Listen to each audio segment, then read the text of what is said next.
Баршаңызға қайырлы күн. Бүгін мен сіздерге картошка фри мен донер жасау жолын көрсететін боламын.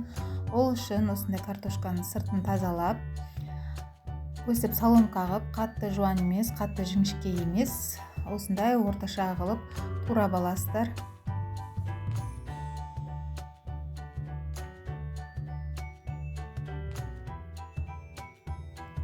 Және турап алған картошкаға осындай мұздай су құйып, үстінен 70% уксустан 1 шай қасық қосып, кішкене қойып қоясыздар да.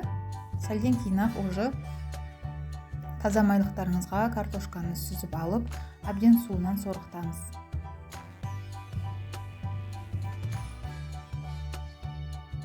Картошкамыз жақсылап кебу керек. Одан кейін қайтадан ыдысымызға салып, үстіне кукурузный крахмал сеуіп, картошка мен крахмалды араластырамыз.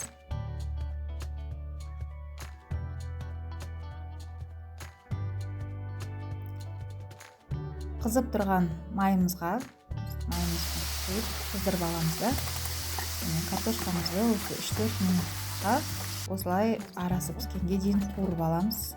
Қытырлақ әдемі картошкамыз піседі. Оны кішкене майынан да өстіп сорғытып сүртіп тастасаңыздар болады қағаз майлықпен. Балаларға осылай арасына тұз қосып жіберсеңіздер болады. Балаларға осы күйінде де жей берсе болады. Міне арасынан өстіп кетчуптарыңызды құя салсаңыздар болады. Міне арасы бәрі піскен. Осы дайын картошка фриіміз дайын болды. Енді донерді жасау үшін қияр мен қызанақтарыңызды соломка етіп жіңішкертіп турап аласыздар. Және де тауық етін кішкене сковородкаға, оның пісіру жолын көрсетпедім. Сковородкаға оны да жіңішке соломка етіп турап, орташа отта сковородкаға пісіріп аласыздар, қуырып.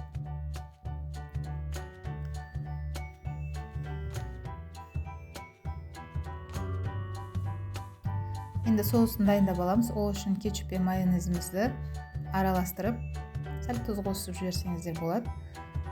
Екеуін араластырып аламыз да. Және осындай лаваштарыңызды жазып, арасына бірінші соусты жағып,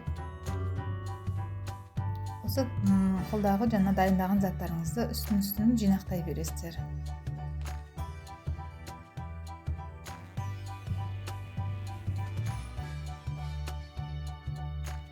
Менің каналыма тіркеліп, лайк басып, комментарий жазуды ұмытып кетпеңіздер.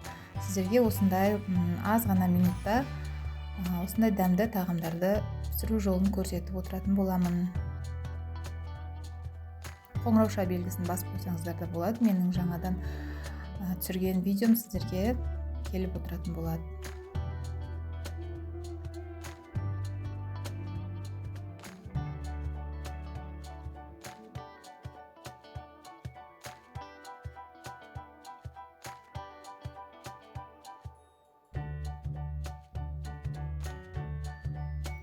Осы донерімізді өзіміздің мынандай әсел пешімізге салып алдым.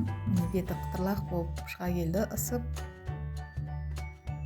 Өте сочный, дәмді біздің донеріміз дайын болды. Ас болсын.